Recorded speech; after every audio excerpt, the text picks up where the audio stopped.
In this video, we're going to look at the phase portraits for solutions to linear systems of differential equations with complex eigenvalues. And we're looking at the 2x2 case. So a phase portrait is just a picture of the x1 of t, x2 of t. It's a way to visualize what's happening to the solutions as t goes off to infinity. And now I am just going to talk about what happens when the complex eigenvalues are pure imaginary. That means when the real part is 0. And once we understand that, then we'll see what happens when the real part is not 0. So when you have pure imaginary eigenvalues, so in general we have x prime equals, well, it's a matrix with complex eigenvalues. But the point is that we've seen before that every 2x2 matrix with complex eigenvalues has the form P times C times P inverse, where C is this matrix A minus B, B, A. And we know that when you solve this system, where C is the matrix, then you can solve x prime equals PCP inverse x, right? That's the general case, just by multiplying on the left by P. So for understanding what the solutions look like, you just need to solve x prime equals Cx for this matrix C. So remember, it's this matrix where the first column is A negative B and the second column is BA. What are A and B? A and B are the real and imaginary parts of one of the complex eigenvalues. So you have your matrix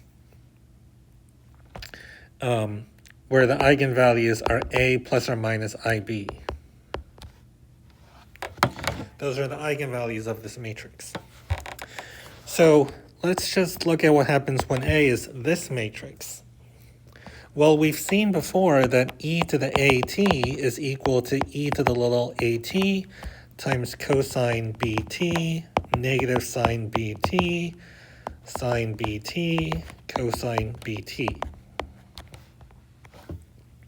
So when you have pure imaginary eigenvalues,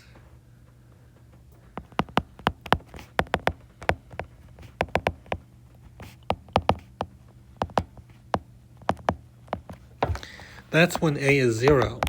The real part is 0. So it's lambda equals I times B. So in that case, e to the at, well, your A is just this matrix where the first column is negative, first column is 0, negative B, the second column is B0. Then e to the at in this case, well, your little a is 0, so you don't have this e to the at, it's just 1. So you get cosine bt, negative sine bt, sine bt, cosine bt. So the general solution is x equals c1 times the first vector plus c2 times the second vector. So if I write out the components, little x1 of t, that's going to be c1 cosine bt plus c2 sine bt. Little x2 of t equals negative c1 sine bt plus c2 cosine bt. And remember that c1, c2 are my initial values. So my starting x1, x2 is c1, c2. So the question is, when I graph this, what do I get? So you might already actually know what this looks like, because I explained how to do this, at least for x1, I explained how to do this in the video on undamped motion, free undamped motion. But let's just go over that again, just in case you don't know how to graph this, because it's not very obvious at first glance what this looks like. So the trick is, so let's look at x1 of t. So the trick is to define a constant which is the square root of c1 squared plus c2 squared. So let's call that r. So I'm going to multiply and divide by that.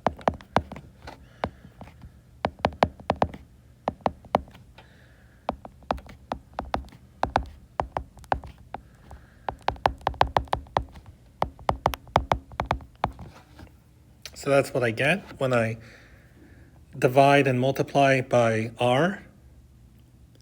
And then the point is that this c1 over the square root of c1 squared plus c2 squared, c2 over the square root of c1 squared plus c2 squared, that, if you plot that, that's going to be on the unit circle.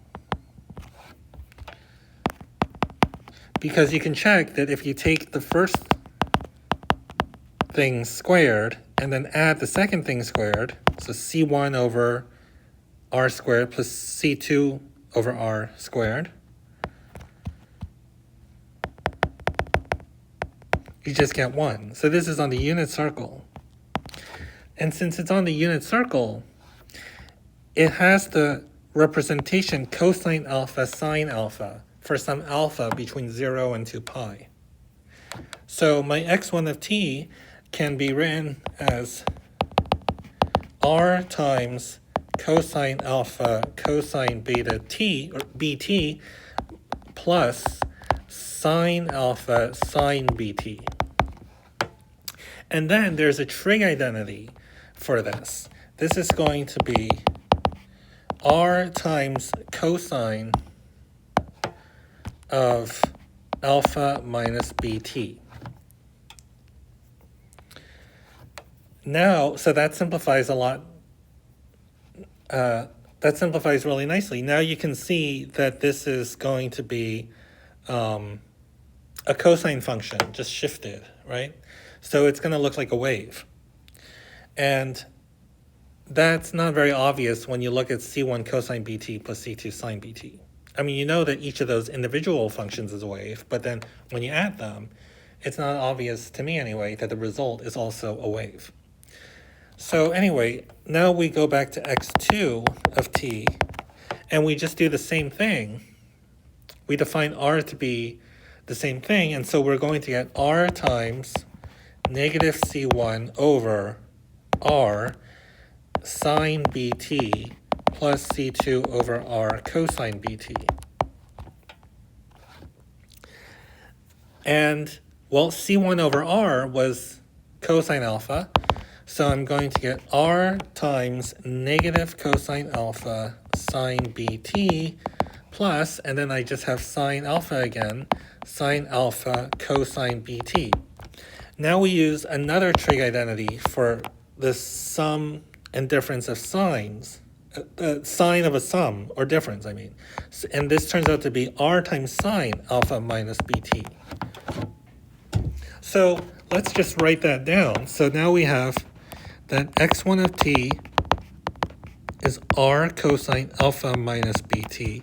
x2 of t equals r sine alpha minus bt.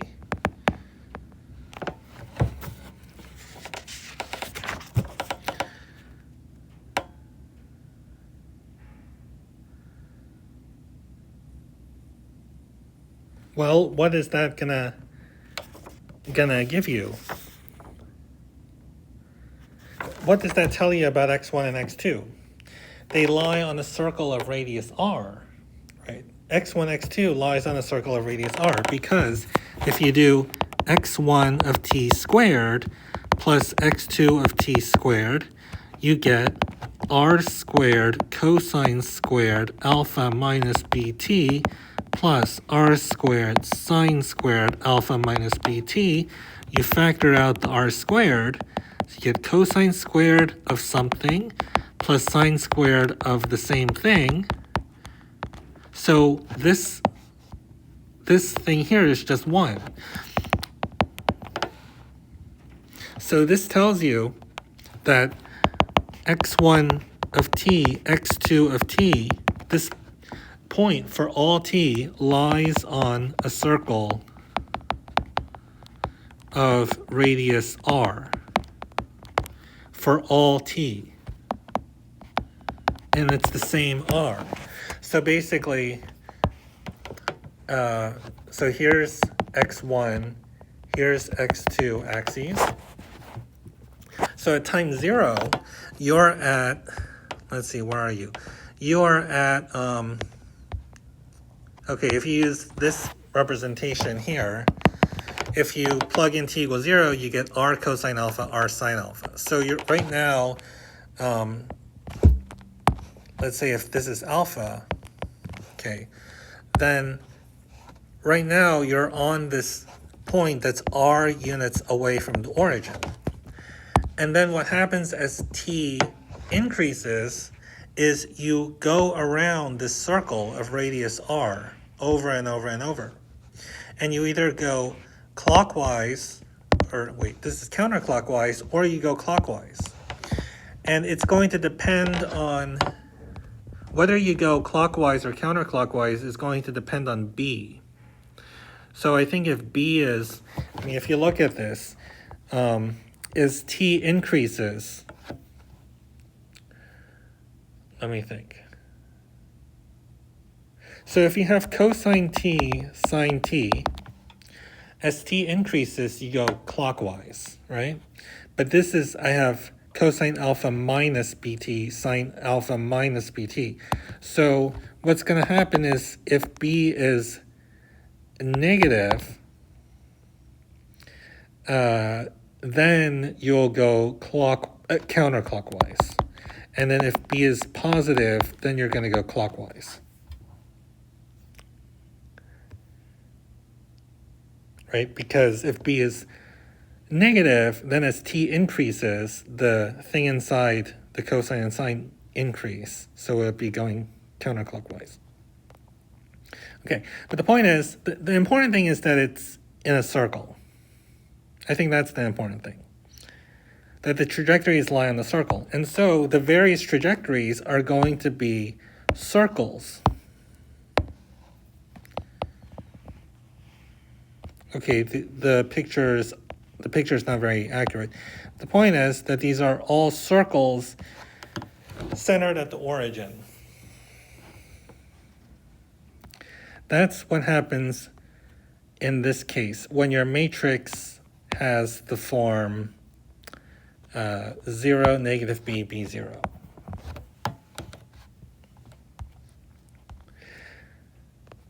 In general, if you have pure imaginary eigenvalues, remember that it's gonna, your A is gonna be P times this matrix times P inverse.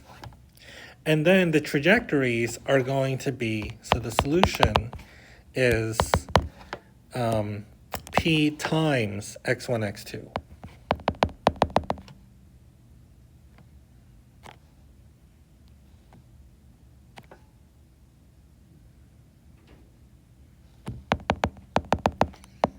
Where x1 and x2 are the solutions to the one that we had before. Are we okay on? Because basically the solution is, maybe I'll just make it a little clearer. The solution is P times, you look at the matrix, P times cosine BT, negative sine BT, and then cosine BT, right? You look at this matrix and then you look at the column space of this matrix. So what's going to happen is you have these two vectors again, but they're going to be transformed by the matrix P. And what that's going to do, what P is going to do, is it's going to take these trajectories and you apply the linear transformation that's given by the matrix P to it. And what happens when you apply an invertible matrix to the points on the circle is you get an ellipse. So in general, the trajectories are ellipses.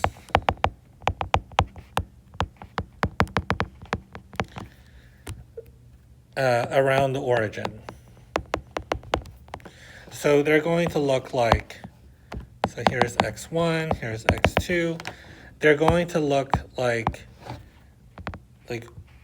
ovals or something like this. But the ovals might be, depending what P looks like, the ovals might, not be centered. I mean, they're going to,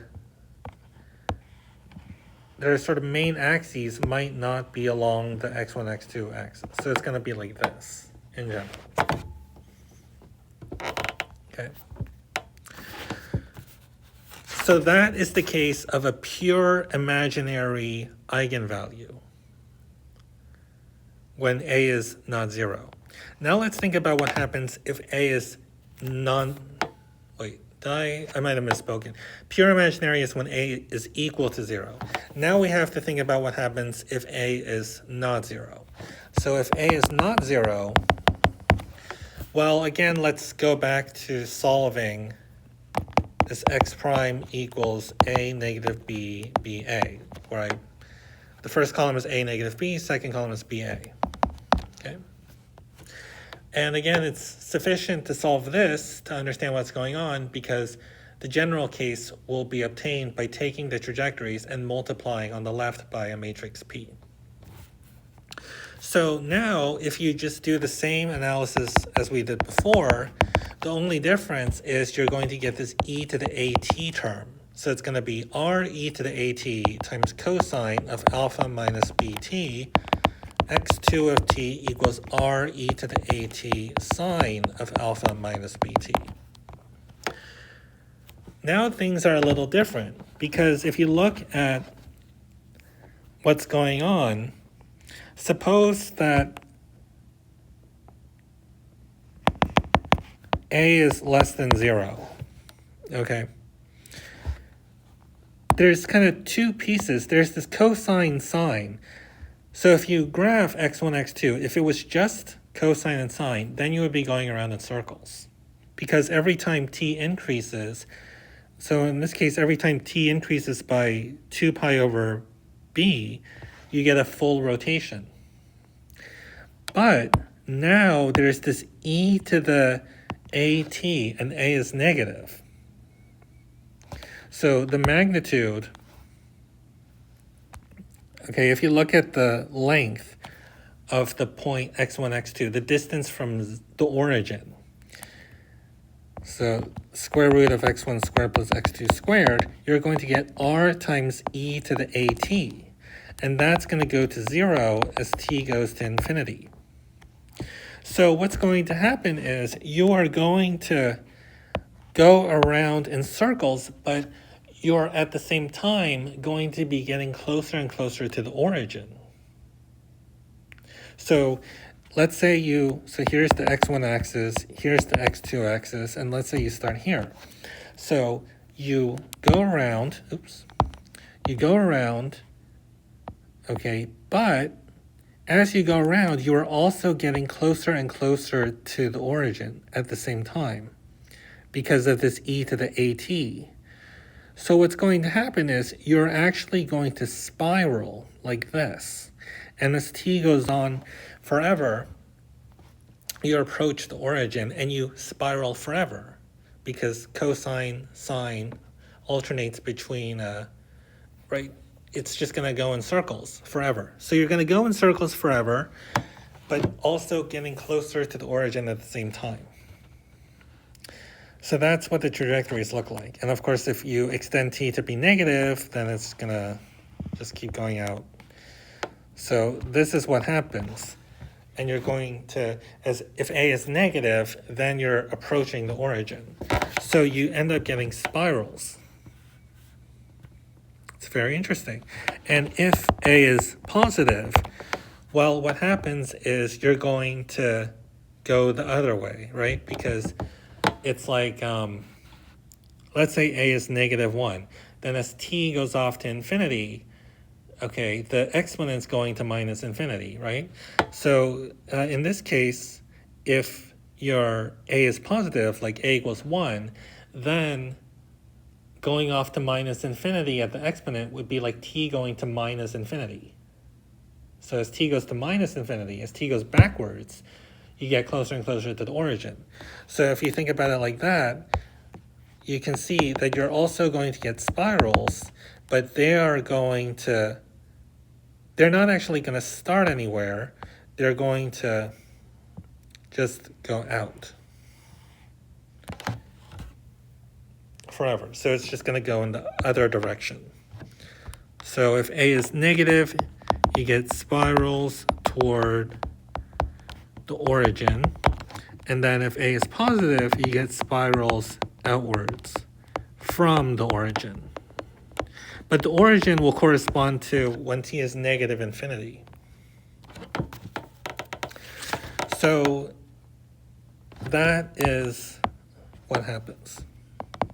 So that is the phase portrait of the x1, x2 with complex eigenvalues. So this is when you have a real part that's not zero. And then in general, so this is what happens for this particular form of the matrix. And in general, again, you're going to have a p times, right, times this. The solutions are going to look like p times the x1, x2. So the linear transformation is going to alter the way the spirals look, but it's not going to change the fact that you still have spirals. And so the trajectories look like spirals in this case. Okay, so let's just do a summary. So if you look at the real part of the complex eigenvalues, that's A. If A is positive, then you have these spirals. If A is 0, then you have ellipses. And if A is negative, you also have spirals. But then the spirals, when A is negative, it's going to be toward the origin. So when that happens, we say that the origin is a sink. So the origin is a sink because all the trajectories are approaching the origin. And when things are spiraling outwards from the origin as t goes to infinity, that's a source. So we say that 0, 0 is a source. In the case of ellipses, the trajectories are not approaching the origin, they're just going around the origin. So in that case, we would say that 0, 0 is a center. Okay. And also, I just want to clarify that when we say that the spirals spiral outwards from 0, 0, they're not actually starting at 0, 0, right? Because that's when t is negative infinity.